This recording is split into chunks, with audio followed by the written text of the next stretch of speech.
Hello दोस्तों, मैं SP sir आप लोगों का फिर से एक बार स्वागत करता हूं आपके अपने यूट्यूब चैनल संघर्षपुर में। तो दोस्तों, इस वीडियो में बात करने वाले हैं सामान्य ज्ञान से 50 प्रश्नों के बारे में जो बहुत ही महत्वपूर्ण हैं। तो इसलिए आप लोग हमारे साथ इस वीडियो पर बने रहें लास्ट तक। ठीक है दोस्तों, और इससे पहले जो चैनल पर नए हैं वो चैनल को तुरंत सब्सक्राइब कर लें और बगल में बेल आइकन बटन को दबा दें, जिससे हमारा आने वाला लेटेस्ट वीडियो का अपडेट आप लोगों को मिलता रहेगा। ठीक है दोस्तों, तो बिना समय गंवाए आइए क्वेश्चन की तरफ ध्यान देते हैं। पहला प्रश्न है, कौन दोनों सदनों के संयुक्त बैठक की अध्यक्षता करता है? तो दोस्तों, संयुक्त बैठक की अध्यक्षता करता है लोकसभा अध्यक्ष और अनुच्छेद 108 के तहत। ठीक है दोस्तों, अनुच्छेद 108 के तहत ठीक है राष्ट्रपति संयुक्त अधिवेशन बुलाता है।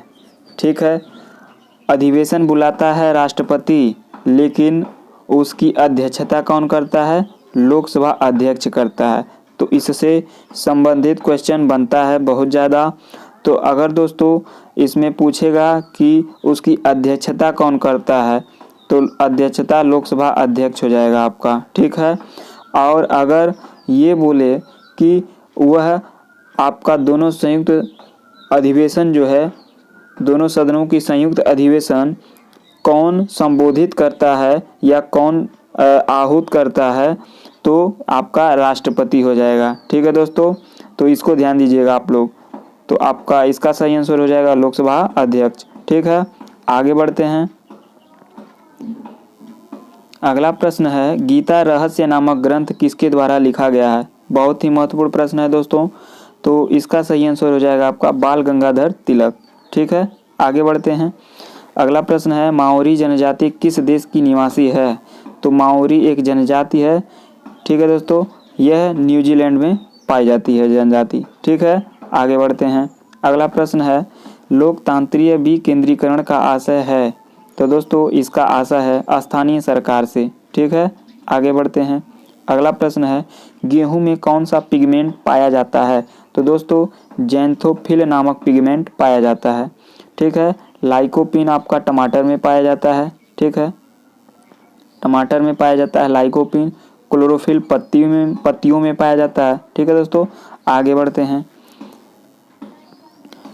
और यहाँ पे विटामिन जो दिया है यह आपके चुकंदरों में पाया जाता है। ठीक है, चुकंदर में विटामिन पाया जाता है। आगे बढ़ते हैं। अगला है, वह व्यक्ति जो तीनों गोलमेज सम्मेलनों में भाग लिया था, कौन लिया था? तो डॉक्टर भीमराव अंबेडकर तीनों गोलमेज सम्मेलन में भाग लिए थे। ठीक है दोस्तों, आगे बढ़ते हैं। अगला है, रणजीत सिंह ने सुप्रसिद्ध कोहिनूर हीरा प्राप्त किया था किससे? तो दोस्तों शाहसुजा से प्राप्त किया था। ठीक है, शाहसुजा से। आगे बढ़ते हैं। अगला प्रश्न है, सरोद में कितने तार होते हैं? तो दोस्तों इसका सही आंसर होगा 19। सरोद में 19 तार होते हैं। ठीक है, आगे बढ़ते हैं। पारिस्थितिकी विज्ञान केंद्र कहाँ स्थित है? तो दोस्तों इसका सही आंसर होगा बेंगलुरु में स्थित है। ठीक है दोस्तों, आगे बढ़ते हैं। अगला प्रश्न है, मच्छरों के जैविक नियंत्रण में किसका प्रयोग किया जाता है? तो दोस्तों गम्बूसिया मछली का प्रयोग किया जाता है। ठीक है, आगे बढ़ते हैं। अगला है, महाराष्ट्र का सुकरात है कौन? तो दोस्तों महाराष्ट्र का सुकरात कहते हैं महादेव गोविंद रानाडे को। ठीक है, महादेव गोविंद रानाडे को महाराष्ट्र का सुकरात कहते हैं। ठीक, आगे बढ़ते हैं। अगला प्रश्न है, किस सिख गुरु ने फारसी में जफरनामा लिखा था? बहुत ही महत्वपूर्ण प्रश्न है दोस्तों। तो गुरु गोविंद सिंह ने लिखा था। ठीक है, तो गोविंद सिंह ने लिखा था जफरनामा फारसी भाषा में। आगे बढ़ते हैं। अगला है प्रश्न, ओखला पश्चिम बिहार स्थित है कहाँ? तो दोस्तों ओखला पश्चिम बिहार उत्तर प्रदेश में स्थित है। ठीक है, आगे बढ़ते हैं। अगला प्रश्न है, सौर मंडल का दूसरा सबसे बड़ा ग्रह है कौन?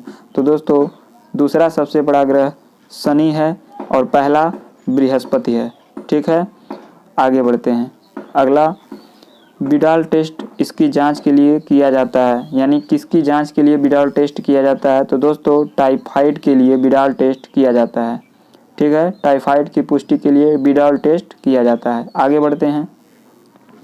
अगला प्रश्न है, नयनार किससे संबंधित थे? तो दोस्तों शैव संप्रदाय से संबंधित थे नयनार। ठीक है, आगे बढ़ते हैं। अगला प्रश्न है, तिरुपति मंदिर कहाँ स्थित है? तो दोस्तों आंध्र प्रदेश में स्थित है। तिरुपति मंदिर कहाँ स्थित है? आंध्र प्रदेश में स्थित है। ठीक है, इसको ध्यान दीजिएगा। आगे बढ़ते हैं। अगला प्रश्न है, उत्तर प्रदेश में बहने वाली रामगंगा नदी कहाँ से निकलती है? तो दोस्तों यह नैनीताल से निकलती है। ठीक है, आगे बढ़ते हैं। अगला प्रश्न है, उत्तर प्रदेश की सर्वाधिक लंबी नहर कौन सी है? तो दोस्तों यह यूपीपी में कई बार पूछा जा चुका है, तो यह आपका इसका राइट आंसर होगा शारदा नहर। ठीक है, तो सबसे लंबी नहर उत्तर प्रदेश की शारदा नहर है। आगे बढ़ते हैं। अगला प्रश्न है, उत्तर प्रदेश में रानी लक्ष्मीबाई बांध परियोजना किस नदी पर है? तो दोस्तों बेतवा नदी पर स्थित है। ठीक है, आगे बढ़ते हैं। अगला प्रश्न है, प्रदेश के किस भाग में नहरों से सर्वाधिक सिंचाई होती है? तो दोस्तों पश्चिमी भाग में। ठीक है, नहरों से सर्वाधिक सिंचाई होती है पश्चिमी भाग में। ठीक है, आगे बढ़ते हैं। अगला प्रश्न है, कौशल महाजनपद की राजधानी थी कौन सी? तो दोस्तों श्रावस्ती थी। ठीक है, श्रावस्ती थी। आगे बढ़ते हैं। अगला प्रश्न है, पांचाल महाजनपद के उत्तरी क्षेत्र की राजधानी थी? तो दोस्तों अहिछत्र थी। ठीक है, अहिछत्र थी। आगे बढ़ते हैं। अगला प्रश्न है, मोहम्मद गोरी ने मेरठ पर कब आक्रमण किया था? बहुत ही महत्वपूर्ण प्रश्न है दोस्तों, लेखपाल में ये आ सकता है प्रश्न। तो मोहम्मद गोरी ने मेरठ पर कब आक्रमण किया था? 1192 ईस्वी में। ठीक है, 1192 ईस्वी में किया था आक्रमण। आगे बढ़ते हैं। अगला प्रश्न है, अब्दुल कादिर बदायूनी कहाँ से संबंधित था? तो दोस्तों यह संबंधित है बदायूं से। ठीक है, आगे बढ़ते हैं। अगला प्रश्न है, इलाहाबाद विश्वविद्यालय स्थापित हुआ था कब? तो 1887 ईस्वी में इलाहाबाद विश्वविद्यालय की स्थापना हुई थी। आगे बढ़ते हैं। अगला प्रश्न है, चौरी चौरा की घटना कब घटित हुई थी? तो दोस्तों 1922 में घटित हुई थी। आगे बढ़ते हैं। अगला प्रश्न है, 1 ग्राम वसा देती है कितना कैलोरी ऊर्जा? तो 1 ग्राम वसा 9 कैलोरी ऊर्जा देती है। ठीक है, 9.3 है इसमें, 9 पॉइंट मतलब टोटल 9.3 किलो 3 कैलोरी ऊर्जा देती है। ठीक है, इसमें 9 है तो ये आपका पहला ऑप्शन सही होगा। ठीक है, आगे बढ़ते हैं। अगला प्रश्न है, रेशम के कीड़े का पालन कहाँ कहलाता है? तो दोस्तों रेशम के कीड़े का पालन कहलाता है सेरीकल्चर, यानी रेशम के कीड़े का अध्ययन क्या कहलाता है? सेरीकल्चर कहलाता है। आगे बढ़ते हैं। अगला प्रश्न है, पके हुए आम में कौन सा विटामिन होता है? तो दोस्तों विटामिन ए होता है। ठीक है, विटामिन ए होता है। आगे बढ़ते हैं। अगला प्रश्न है, हृदय की ऊपरी चैम्बर को कहते हैं क्या? तो दोस्तों इसको आलिंद कहते हैं। ठीक है, आलिंद कहते हैं। आगे बढ़ते हैं। अगला प्रश्न है, क्रायोथेरेपी क्या है? तो क्रायोथेरेपी क्या है? एक बर्फ द्वारा उपचार है यह। ठीक है, बर्फ द्वारा उपचार, क्रायोथेरेपी। आगे बढ़ते हैं।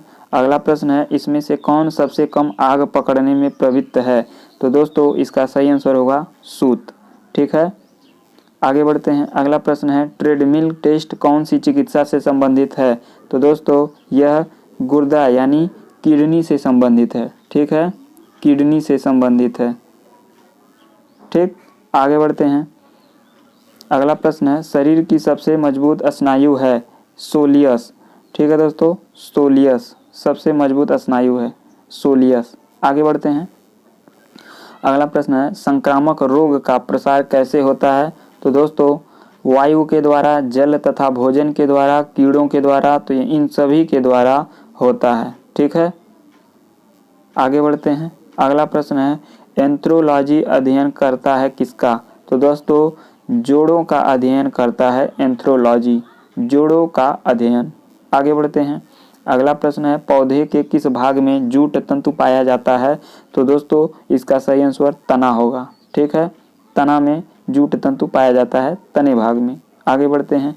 अगला प्रश्न है, पशुओं में मिल्क फीवर बीमारी किसकी कमी के कारण होती है? तो दोस्तों यह बीमारी कैल्शियम के कारण होती है। आगे बढ़ते हैं। अगला प्रश्न है, दूध से क्रीम अलग करने की मशीन किस सिद्धांत पर कार्य करती है?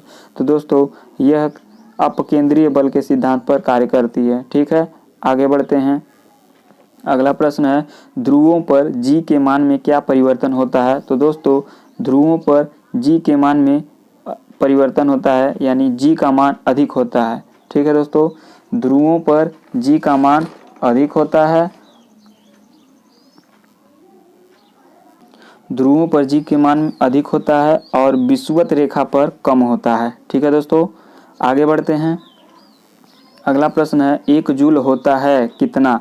तो देखिए दोस्तों, 1 जूल बराबर होता है 10⁻7 अर्घ, कुछ इस टाइप का है, 10⁻7 अर्घ है। ठीक है, तो आपका ए ऑप्शन सही होगा। आगे बढ़ते हैं। अगला प्रश्न है गतिज ऊर्जा का सूत्र होता है क्या। तो दोस्तों, गतिज ऊर्जा का सूत्र होता है 1/2 mv²। ठीक है दोस्तों, mv² होता है, ये स्क्वायर के रूप में है। ठीक है दोस्तों, तो ½ mv² होता है गतिज ऊर्जा का सूत्र। गतिज ऊर्जा को इंग्लिश में काइनेटिक एनर्जी कहते हैं। ठीक है, आगे बढ़ते हैं। अगला प्रश्न है आवृत्ति का एसआई मात्रक क्या है। तो दोस्तों, आवृत्ति का एसआई मात्रक हर्ट्ज है। ठीक है, आगे बढ़ते हैं। अगला है तराइन के द्वितीय युद्ध में कौन हारा था। ठीक है दोस्तों, तो द्वितीय युद्ध में पृथ्वीराज चौहान हार गए थे, मोहम्मद गोरी विजयी हुआ था। ठीक है, और पहले युद्ध में पृथ्वीराज चौहान जीते थे, मोहम्मद गोरी हार गया था। तो इसमें आपका पूछा है द्वितीय युद्ध में कौन हारा था, तो पृथ्वीराज चौहान हारे थे। ठीक है, आगे बढ़ते हैं। अगला प्रश्न है जिले इलाही का अर्थ क्या है। तो इसका दोस्तों जिले इलाही का अर्थ होता है ईश्वर की छाया। ठीक है, आगे बढ़ते हैं। अगला प्रश्न है किसको कलंदर कहा जाता है। तो दोस्तों, यह क्वेश्चन कई बार पूछा जा चुका है, इसको ध्यान से देखिएगा। तो यह बाबर को कहा जाता है कलंदर। ठीक है दोस्तों, आगे बढ़ते हैं। अगला प्रश्न है हाल ही में मनरेगा के तहत सबसे ज़्यादा रोजगार देने वाला राज्य कौन बना है। बहुत ही महत्वपूर्ण प्रश्न है दोस्तों, तो यह आपका छत्तीसगढ़ है। ठीक है, आगे बढ़ते हैं। हाल ही में अगला है हाल ही में किस राज्य के काले चावल को जीआई टैग दिया गया है। तो दोस्तों, मणिपुर को जीआई टैग दिया गया है। ठीक है, अगला क्वेश्चन है और लास्ट क्वेश्चन है हाल ही में किस राज्य ने अपनी पहली कोविड-19 परीक्षण प्रयोगशाला शुरू की है। तो दोस्तों, अरुणाचल प्रदेश ने यह योजना शुरू की है, अरुणाचल प्रदेश ने। तो दोस्तों, जैसा कि 50 प्रश्न पूरे हुए इस सेट से। तो दोस्तों, अगर वीडियो पसंद आया हो तो आप लोग लाइक करिएगा, ना आया हो तो भी लाइक करिएगा। क्या जाता है यार, लाइक हल्का सा टच करेंगे लाइक हो जाएगा, और क्या। तो दोस्तों, मिलते हैं अगले वीडियो में। धन्यवाद। जय हिंद, जय भारत।